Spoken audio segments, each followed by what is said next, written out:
Um, hey, welcome to the 2022 Argonaut Year in Review. So we're going to do a quick run through of all the projects we tackled this year and just share how they went, next steps. We are pretty tight in time. I think we're going to talk through 6 projects in under an hour. So if folks have questions, please put them in chat and we'll address them as we go. Or with some luck, we'll have some time at the end. We can cover them then.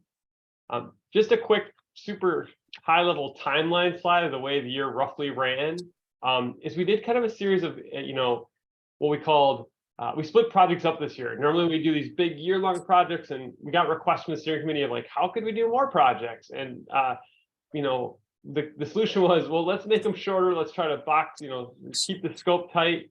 And it worked actually reasonably well. So some of them ran 3-6 weeks, some ran 6 months.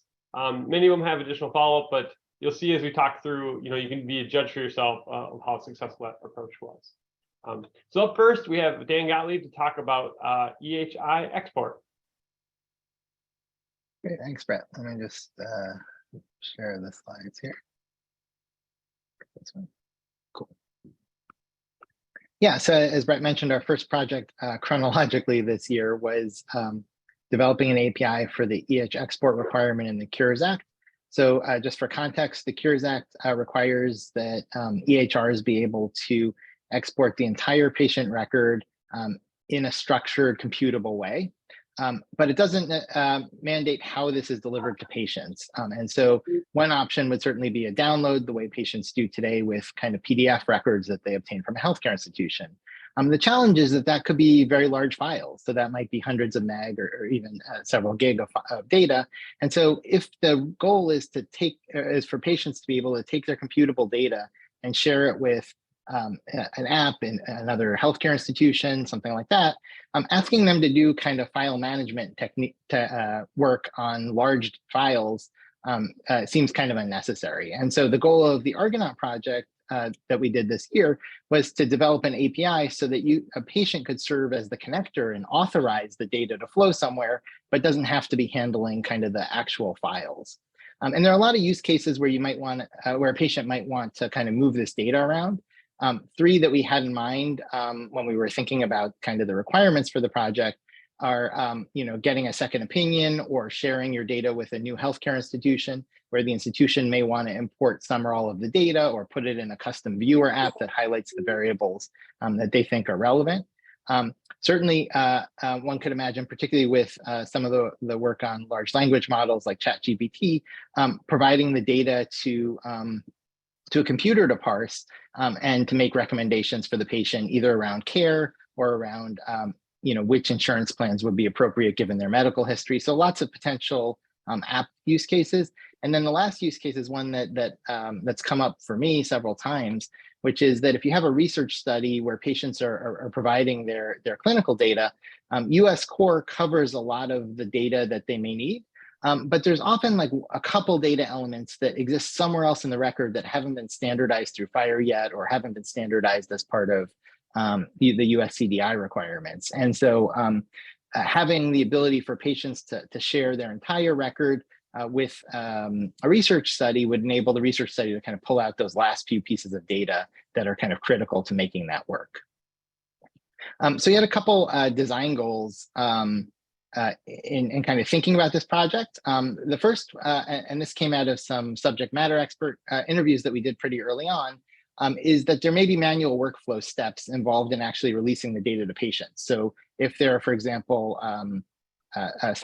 group therapy notes, and there may be a need to kind of redact some of the information before enabling patients to download it. And so we wanted to support kind of manual steps on the back end, which of course leads to some sort of asynchronous request and response process. Many healthcare institutions also have a form when patients request their data where they can request a subset of their data. So the rule requires that patients be able to get their entire record, but maybe a patient only needs data from the last 2 years, or only wants their last 10 encounters, or only wants lab data or MRI data or some subset of the record rather than the entire record. And we wanted to have a flexible way for patients to filter their request, to say, I only want this subset.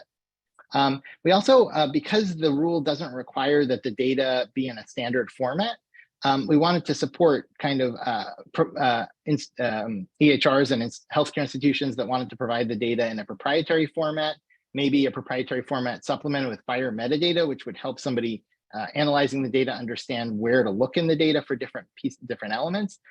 Certainly, if the data is in FHIR format, we wanted to support being able to provide all or a subset of the data in that format, or any combination, right? So different permutations of that. And then the last piece kind of also came out of some of our subject matter expert interviews, which was, we were focused very much on the patient-facing use case, patients being able to get their records.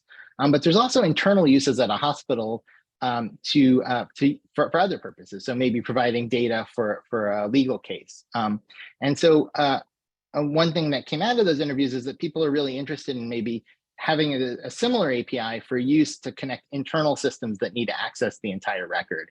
And so that wasn't our focus, but we wanted to make sure the API could be used for both use cases in the spec that we delivered. And so in terms of process, we had 6 meetings with Argonaut members, and then 4 subject matter expert interviews as well to kind of understand how this works today at healthcare institutions and what some of the challenges are. And we produced this draft implementation guide, the links in the slides. I'm not going to flip to that in the interest of time. I did want to highlight kind of some of the kind of core components and technologies that we put into the spec. And there are 4 that I think are worth calling out. The first is that the spec uses the smart app launch authorization. So if you look at how you might connect a patient might connect the Smart on FHIR app to their healthcare data today, they might launch Apple Health, select the institution, get an authorization, log into the portal, select an authorization or authorize access, and then get redirected back to the app. And so we use that same workflow here, only instead of authorizing download of specific FHIR resources, the patient would be authorizing download of their entire record. So this can kind of slot into existing OAuth implementations for that use case. We also have a backend services use authorization for kind of the internal healthcare institution use case. But because this needs to be asynchronous, we leverage the bulk data API to actually send the data to the app. So in that API, the app requests the data at the authorization time, but then can check the status, and when the data is ready, the app is able to download the data. So that allows, for example, the request to go into a work queue where somebody will kind of help pull together the data or manually review the data before kind of clicking OK, and then it can go back to the app. So there's kind of a mix of scenarios that are supported in terms of how much back-end manual work is going to happen as part of this request. And today, most of what we learned is that most of these requests for records are done through some sort of manual queue system where somebody reviews each request. And so we wanted to make sure that that's supported. And then the spec, there's a diagram that kind of outlines a few of these potential flows. I mentioned that we wanted to make sure there's flexibility in how to filter the data. And so what we allow the institution that's providing the data to insert a form in the process where they can have kind of whatever checkboxes they want in terms of filtering the data. And that could then be computationally handled, where the system just then filters the data automatically, or it can kind of show up in the work queue as metadata for the person processing the request. And then the last piece was around providing structured metadata inside these requests, even if the data itself isn't structured. And so we created a document reference profile where the data can actually have like little breadcrumbs and pointers that help a computer that's reading it understand kind of where different elements might be and which files and which directories to dig into. So that's kind of the overview. Hopefully that isn't too confusing. There's actually a walkthrough set of slides that's linked to from the first page of the spec, where I did a brief mock-up of how this works. And so if you're interested, certainly check that out. Or I can also provide a link in the comments in a minute. And then in terms of next steps, so there's this draft spec, and we've kind of heard from some folks that they may be adopting parts of it. So it's something that a healthcare institution could implement on their own on top of their EHR. It's something that an EHR vendor could implement, or an EHR vendor might only want to implement kind of the document reference pointers within even a patient downloaded solution if they're not ready to build the full API yet. But we're looking to gauge interest, and if there's interest in kind of testing some real world deployments, we could have kind of a mini connect-a-thon to test out some clients and servers if folks are interested.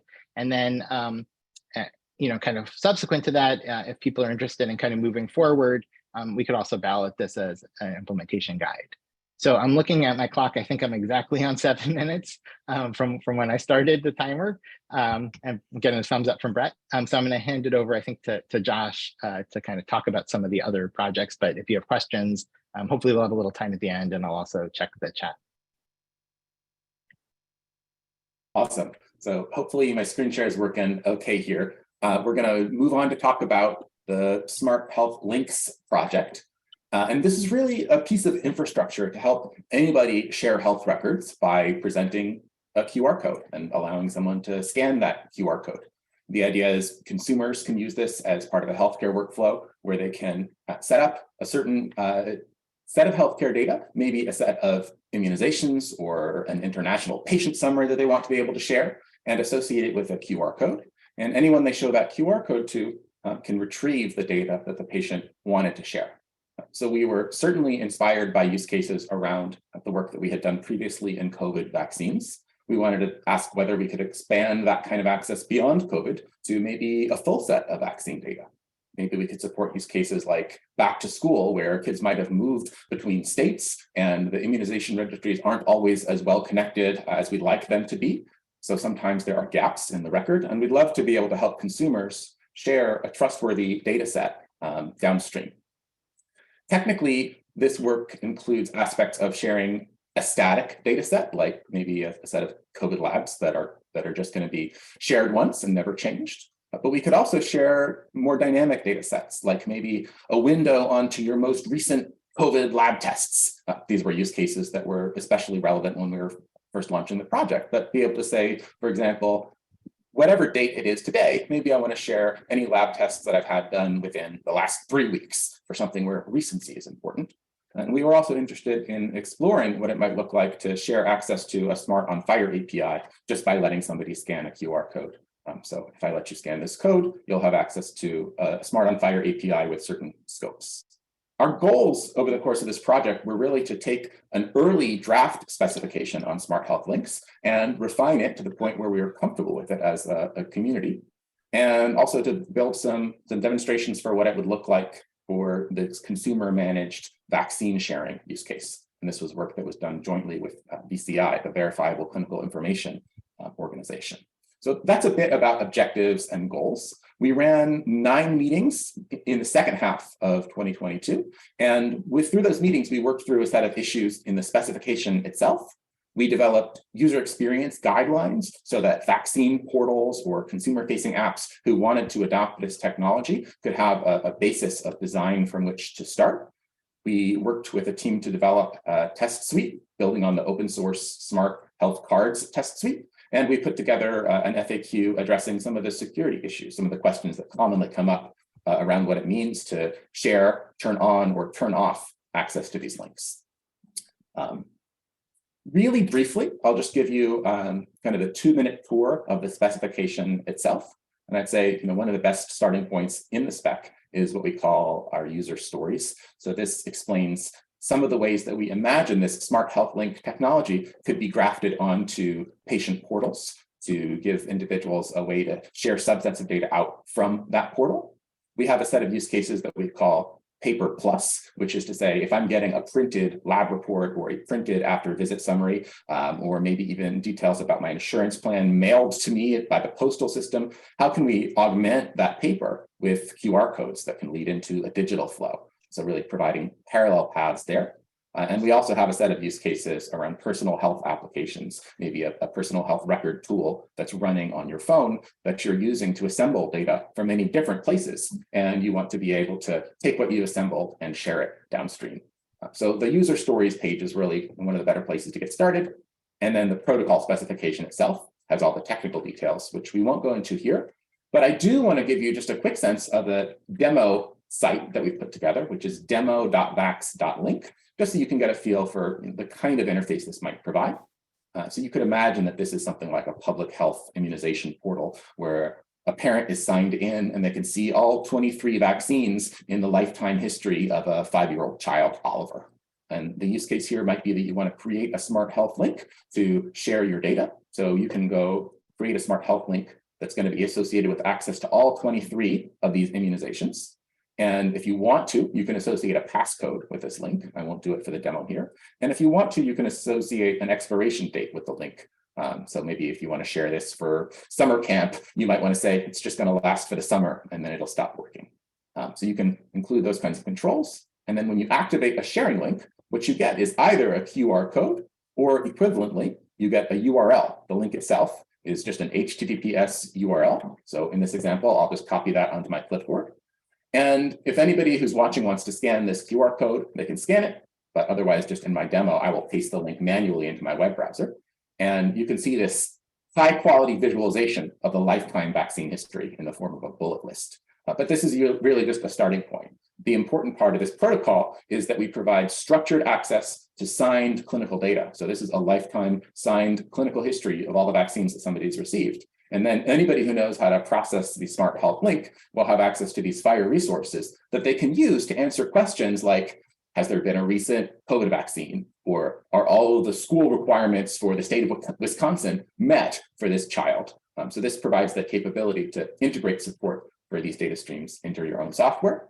And we also provide an access log or the capabilities to provide an access log so that as a consumer, when you're sharing these links, you can tell how often they're being used and you can see a recording of who or what organization has access to those links.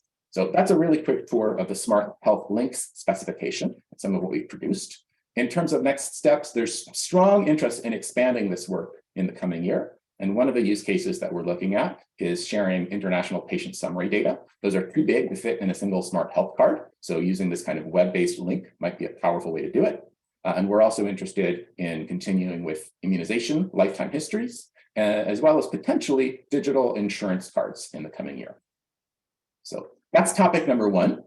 I think I'm keeping myself on track, 7 minutes per topic. So this takes us to a second project that we ran this year in Argonaut called Smart App State. And we put this in the category of FHIR write projects in the sense that part of our solution here involves allowing third-party applications to write some data into an EHR. But the real goal for this project was allowing apps to store their own data in the EHR to support lots of use cases that we see app developers going to market with today in the real world. So one example would be allowing app users to share their own or save their own preferences to an EHR. So maybe you're building a clinician-facing app that's totally a web browser-based app. You don't have any back end of your own, but you access data from the EHR in real time to compute a risk score or provide decision support. It would be really nice if the clinician who's using your app could save their preferences, whether it's the default screen they want to load or their preferred color scheme or fonts. All those kinds of things can be persisted if the app could write just a little bit of data to the EHR. And similarly, we've seen use cases where a patient could be using an app at home, and we'll take Apple Health as an example of this use case, where the patient might be generating lots of data through their own devices, anything from blood pressure cuffs and glucometers to step counts and more. And there's often an interest in being able to share a view onto these data with a clinical team that's taking care of the patient inside of a healthcare provider organization. We knew that it wasn't going to be plausible to just write a whole pile of data into the EHR and expect a healthcare provider to manage and review it. But what we have seen is this pattern where a clinician-facing viewer application that's embedded in the EHR with Smart on FHIR can show relevant aspects of how that patient has been doing at home, and then allow the clinician to review and maybe copy little bits of information from that view into the EHR where they want to. So we focused this project on simply allowing apps to write a small amount of information, maybe 256 kilobytes into the EHR. That was really our priority zero, our top line goal was to allow that kind of small data storage. And ideally, this opens up some use cases that we thought about, as well as maybe some use cases that go beyond what we thought about. Once you have this kind of capability, app developers can start to persist relevant information to them without waiting for the EHR to make sense of those data. There's an important caveat here, which is you could imagine this sort of technology being misused in many ways. And so a big part of our project was trying to define the guardrails around this technology so that when we are documenting how these APIs can be used, we're also documenting how they must not be used. And where this project has landed after a series of 8 meetings over the course of the first half of 2022 is we've got a design for allowing apps to persist a small amount of state in the EHR. We've thought through some of the security and integration implications of it, and we've incorporated this as an experimental capability documented in the current version of the Smart on Fire specification. So this lives as part of the Smart App Launch technology. And I won't go through it in much more detail than this, but just to give you sort of a sense of what's happening under the hood, this document includes some examples of how the app might host some state into the EHR. So just the simplest thing might be an app that wants to store some user preferences in the EHR. It's going to host to something called the basic resource in Fire. And it's going to use a very constrained profile of that basic resource. Essentially, anytime the app wants to store some data, it decides on a coding. This represents what kind of data is it going to store. So in this case, it's the My App display preferences. So the app defines the type of state that it's going to store, and then it gets to use an extension to store up to 256 kilobytes of information simply in a string. And the important thing here is the app is responsible for writing and reading this data from the EHR. The EHR is responsible for persisting it and making it available to authorized apps when they need to retrieve it. We go through some degree of detail to explain that this app state cannot be used to store information that has a proper home in the EHR. So this would not be an appropriate way, for example, to let an app store a clinical observation or an allergy or a condition, because those have proper homes in the EHR. This is purely about data that makes the app work more smoothly, and the EHR doesn't know how to and isn't expected to interpret. So this has been a good example of a project where we took into account a lot of feedback from Argonaut participants about how to make this more implementable. Some of our initial designs were very simple, but through conversations with EHR vendors in the Argonaut community, we identified a couple of non-obvious desirable properties in this spec. One was we heard from some Argonaut participants that they really didn't want to commingle this app state data with all of the rest of the resources that they manage in the EHR. At least some of the participants wanted to make sure that they could segregate storage for app state from other resources that they manage. And we also heard that it was desirable to be able to identify just from the URL of an app's request, whether this was going to pertain to app state. And so what we did was we defined this very simple API for manipulating the basic resource on a Fire server. But we said, you know what, if you want to host this particular capability on its own endpoint, you can expose that fact. So as an EHR, if you want to host app state at a separate URL from the rest of your clinical data, you can just advertise that in your Smart Discovery document, and then apps will talk to this separate endpoint anytime they want to deal with Smart App State. They can read and write it from here. By default, you just leave this line out altogether, and the app state endpoint is exactly the same as your regular clinical data endpoint. And that offers EHRs the flexibility to decide where and how to host this functionality inside of their own system. So that's the very quick tour of where we've gotten to in Smart App State. We're currently in the process of resolving a whole set of comments from the most recent ballot, and I'm hoping over the course of the next month or two, we'll have those resolved and be ready to publish this next version of the Smart on Fire spec. That'll include app state as well as a few other capabilities that emerged from community testing of the Smart 2.0 guide. So that's where we are in app state. And the third and final project that I will talk about with this group today is one around exposing information for Fire endpoints. As some quick background, there are some federal requirements from the ONC around publishing a list of endpoints, Fire endpoints associated with clinical providers. And the intent here is to make it easier for patient and provider-facing applications to know where the data are available. In other words, to say, I know I've seen Dr. Smith. I know I want to access my data from the EHR that Dr. Smith uses. How can I figure out how to make that connection? I've got an app of my choice. How do I make that process as seamless as possible to connect my app into the provider data? And at the federal level, there's no strong recommendation for how to make that easy and convenient for consumers. There's just the idea that EHRs will publish some sort of endpoint list, and the rest of the community will develop the norms and figure out how to make that useful. So this project is very much in the spirit of developing those norms and making that useful. One thing that we learned early on is that simply having FHIR endpoints and names alone is not enough to provide a good consumer experience. If you're a patient trying to connect an app to your health record, and all you see is a list of hundreds or thousands of organization names, it's very hard to pick the right one. Healthcare organizations tend to have very similar names to each other, even within a given state. You might think, I'm a patient at Mercy, but is it Mercy Health or Mercy Healthcare? And the one in one state might be quite different from the one in another state. So what we found is that the really thoughtful consumer-facing apps today are going out and doing a lot of legwork on their own. They are trawling the web to figure out the names and logos and locations where clinical providers live, and they're augmenting the directories with all of this hard-earned information. In some cases, they're going out and doing it themselves. In other cases, they're stepping back and saying, we need all this information, but we're going to wait until clinical providers submit it to us. And until that happens, we just won't enable patients to make that connection. We're going to wait until the providers opt in and share all of these data.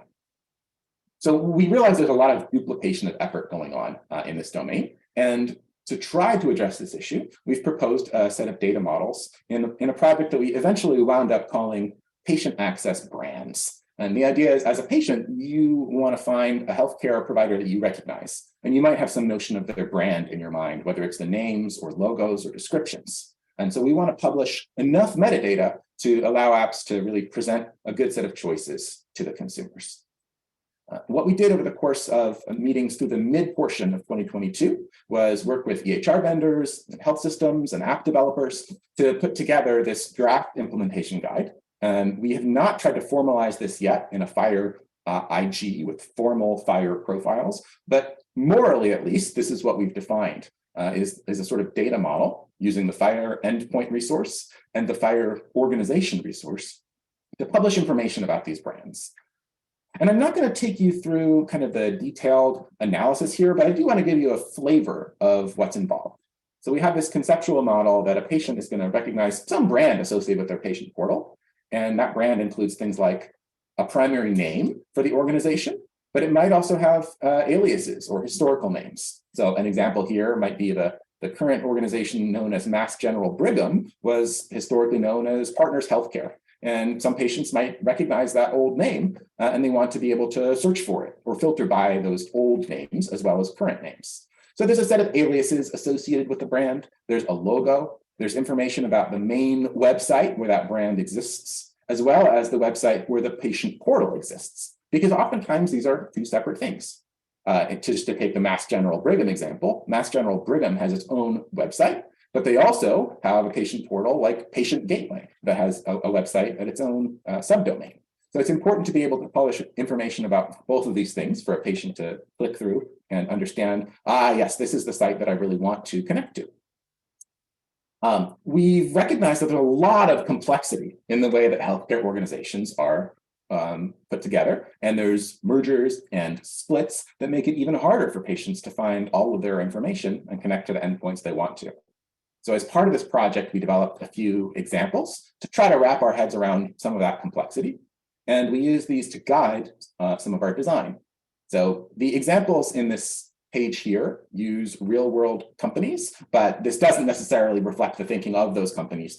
We're using some real world examples to make sure that readers are kind of oriented to the details of the case. So for example, LabCorp might be one organization with thousands of locations within the US. And there might be a desire to surface just one sort of branded card inside of a patient-facing app, maybe with information about where the nearest location is based on where that patient is. So that would be one set of choices that you could make if you were LabCorp.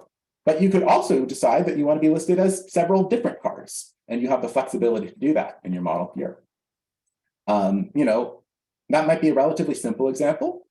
To drill into some of the sort of real-world complexity here, looking at a couple of institutions in Boston, the Dana-Farber Cancer Center has something like this image here on their patient portal page. And turns out they actually have two different portals they use, depending on whether it's an adult patient or a pediatric patient who wants to access their records. For adult patients, this is actually using the Mass General Brigham Patient Gateway system, which is an Epic MyChart-based system.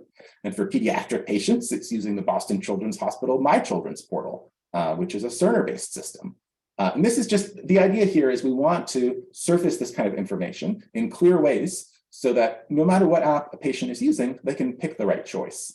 So you might want to expose top-level information for Mass General Brigham and for Boston Children's Hospital about where their portals live.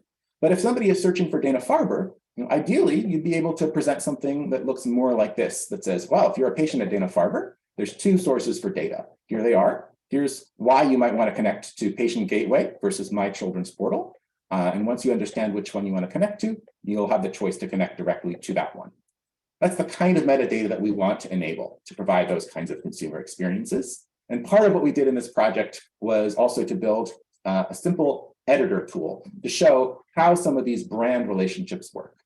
So as a one final minute here, I'll give you my real life experience as a patient, which is I go to a healthcare provider called Associated Physicians of Madison. They're based not too far from my home in Madison, Wisconsin. But they use a patient portal that's provided by a regional healthcare organization called UnityPoint. Now, nothing in my patient experience of working with Associated Physicians of Madison suggests that they are a UnityPoint site. They really have their own branding, their own website, and their own logo, but they happen to use a patient portal provided by this organization. So part of what we model here is this hierarchy of affiliated brands, where a local clinical provider can say, this is our website, this is our logo. But when it comes to our patient portal, that patient portal is actually provided by an affiliated organization that manages it for us. And by surfacing this kind of information, we can construct a FHIR bundle that tells that whole story. And the aim is that we want to be able to publish these kinds of FHIR endpoint and organization resources to tell the whole story and allow organizations to appear as they choose inside of these patient apps, try to tame that complexity. So that's 3 projects in a nutshell. I want to make sure that we've got some time at the end of this hour for questions, but you can also post questions into the Zoom chat. And if we can't answer them during the session, we will for sure follow up with a post on Zulip. And with that, I think I'm turning back over to Eric. Okay. So we're going to talk about 2 things. Can you all hear me, by the way? Yes. Okay, great. Okay, let's share the screen. Okay, so first thing we're going to talk about is IPA, International Patient Access, and the first slide here just talks about our objectives here, and this is the objective for Argonaut Project. The goal here was the objective here was to accelerate an existing HL7 project. We saw this project, thought it had merit. It was launched in 2021. First ballot was last year. And the goal of the project was to standardize an international API for patient apps to access clinical data. But the HL7 project, the reason Argonaut was involved because we really wanted to contribute to this and help accelerate it and provide some, I call it logistical, it's really not logistical, it's more technical support, more just helping with the publishing and ballot reconciliation. So helping give some logistical, I call it logistical support again, to the project. So the design goals of IPA were to have some RESTful APIs, use SMART, and define some search parameters so that there would be basically an international standard for patients to access some of their data. And so to that end, define some minimal profiles reflecting the current state. So when I say minimal profiles, these profiles are just say what's the absolute floor that we need across jurisdictions. And then terminologies, any kind of localization like terminologies, like some countries may want to use, I don't know, SNOMED, others may want to use LOINC, what have you. So those are specified locally. So there's an internationalization aspect to these profiles, And then when it goes to a national or jurisdictional realm, then there's some localization that has to take place. And terminology is a great example of that. But there's also a lot of rules and regulations and so forth. Perfect example is, I also work in U.S. Core. We have a lot of regulations around things like race and ethnicity. So in some countries, that's not important. So those are the types of things that are done locally versus internationally. And like I said before, the Argonaut Project was lended their technical support and logistical expertise for ballot reconciliation and IG publishing.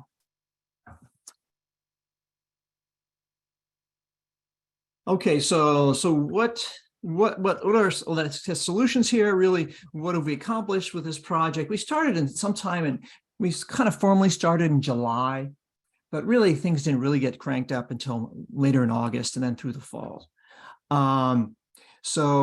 Currently we have the International Patient Access Spec. The current state right now is it's gone through ballot reconciliation. All the ballot comments have been resolved. It's gotten publication approval. And basically we're just, we're dotting some I's and crossing some T's, and I expect it to be published within a month or so. So some useful materials here. We have a confluence. I'll point to some things here. Let me, here's the guide itself. And here it is. It's still marked up in green. Those are editorial markings. That's just new things that to review that'll be removed for the final publication. But here's the guide. It's got international patient access. It has the usual sections in here. And then other artifacts we have. There's a connectathon. They've had connectathons throughout the year, which get pretty good international participation. It's really nice to see that.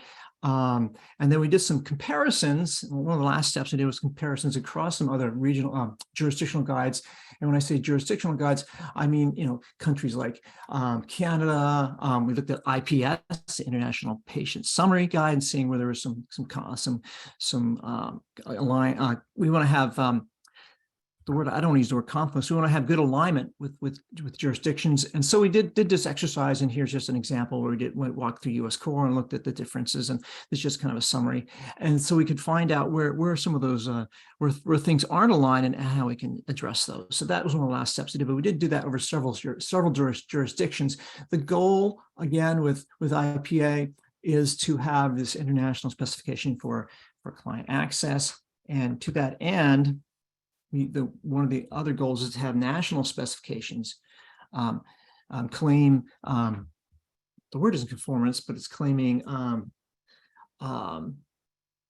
consistency. So we want to have we call it an assertion of consistency, for example, with US Core. Say, hey, we're consistent with the IPA spec, and if you're going to access data, you can at least be assured that if it's IPA consistent. The other thing is other jurisdictions may want to re-baseline their specifications. Actually, the Finns did that. They went and they re-baselined their national spec to IPA, starting as a starting point, and that's another good use for it. So the next steps here, I mentioned the fact that we want a publication of IPA version 1 in this quarter.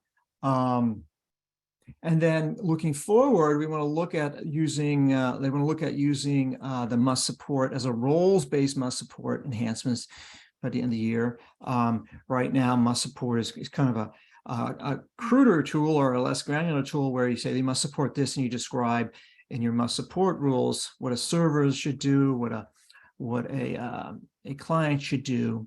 And so when you go to roles-based, you may have different use cases where you take different uses. So in this use case, or for these types of actors, you need to do this, and for this type of actor, you need that. So it's a little more granular detail. And this is one of the places where we propose that might be a good place to pilot that approach, because there's some new proposals in FHIR on how to do this and to actually publish this and get some real world experience and see when the rubber meets the road, how it works and where it could be improved upon and where it doesn't work. It's important to have a few pilots. We're suggesting maybe using IPA to do that. And of course, ongoing logistical technical support as we move forward with that in terms of future updates and revisions and corrections and so forth. There's a couple other artifacts. Let me see what my other slide is. There's a nice little blog about this, and I'm seeing if I can find that. Maybe not, but it does have a blog site, and there's a lot of interest in this. And there's also another guide, just to let folks know, there's another guide out there called the International Patient Summary. And they're similar guys, they do different things. And if you're interested in that, you can actually see some of the comparisons and contrasts on the two guides. So like I said, in 2023, there's going to be some more work on the international patient access, and it's one of the projects that not clear whether Argonaut's going to continue their support, but that's certainly one of the considerations will be the Argonaut project will be considering as one of our projects for this year. But I think as far as last year, it really helped facilitate moving the project forward and getting it to a point where it's ready to be balloted. So the other project we did take on this year, and we did this in previous years, is doing what we call design sprints for US CDI. And this is all circling around US Core and US CDI and having every year, just for a little background, every year ONC has produced a set of US CDI versions that come out, and therefore a process known as SFAP.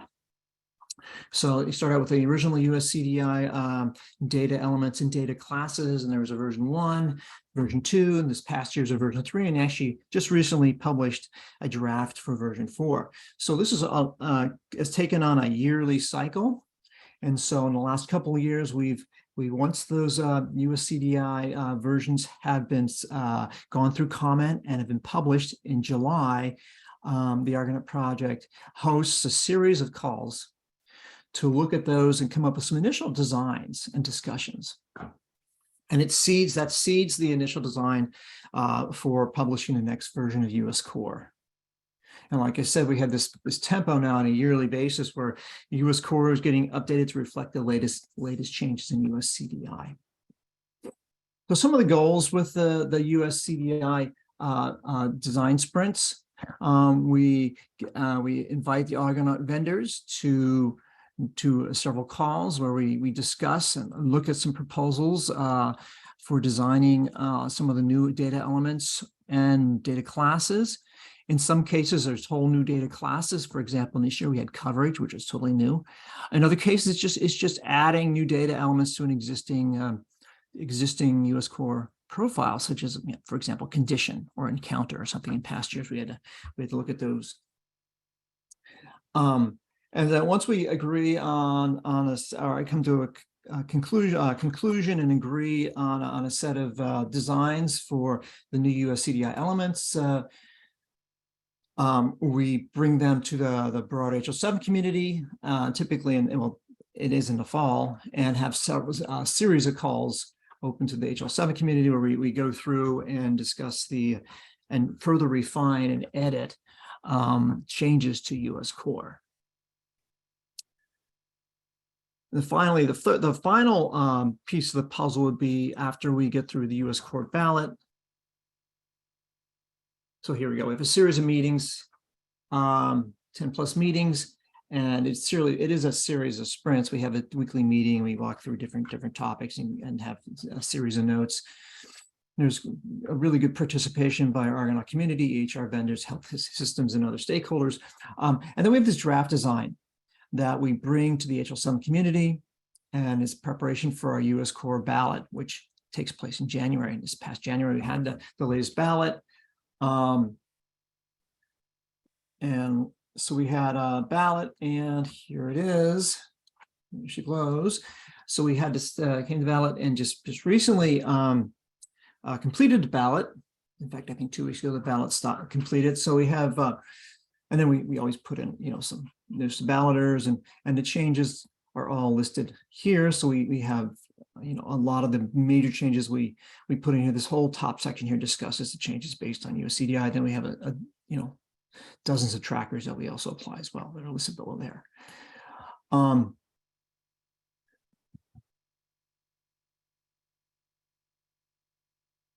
So like I said, the process was to have the design sprints, take it to the HL7 community, do more revisions and edits, bring it to ballot.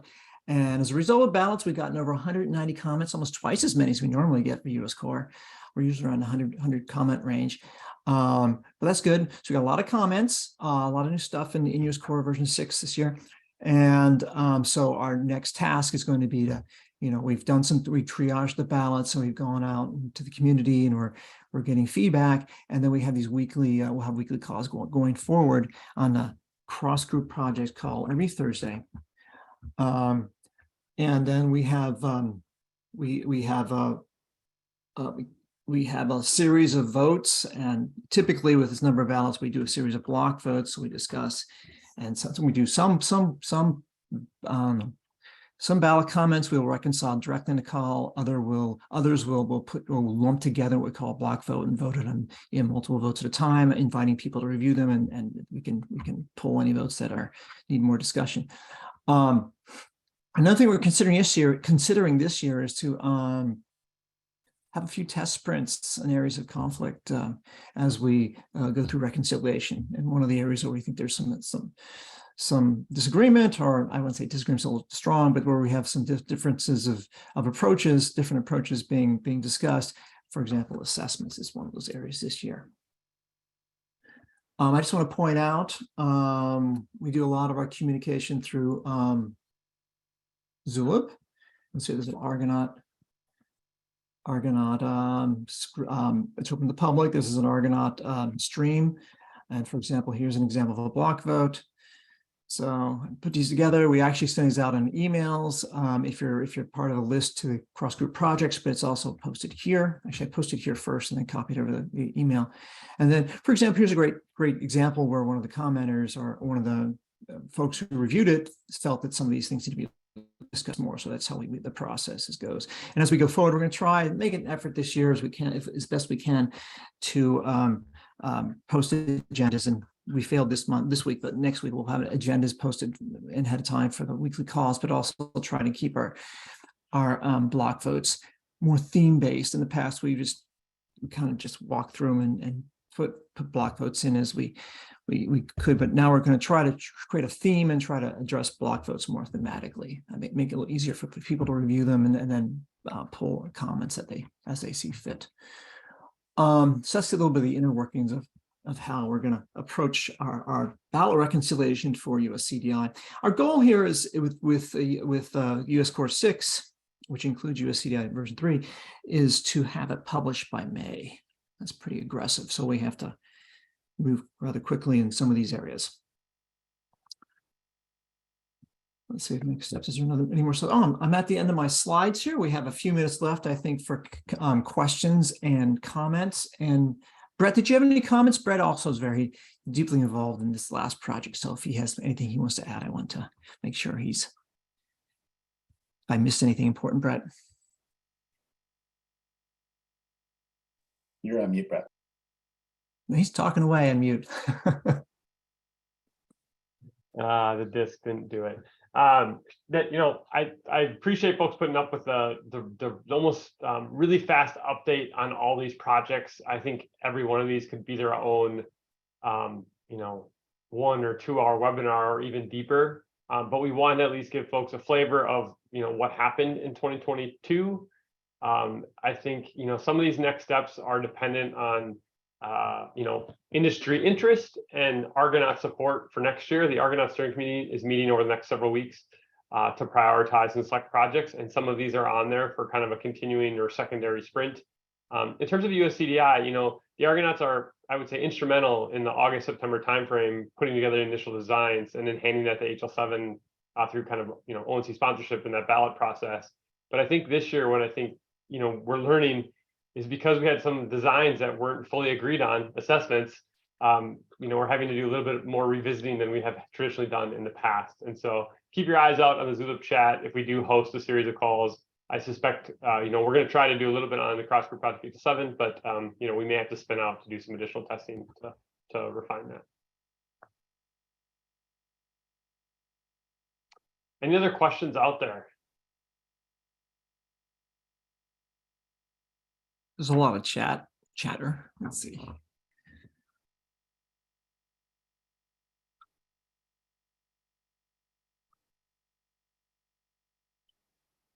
Brett, why don't you take us through a deep dive between assessment and question and response in the next 6 minutes, please?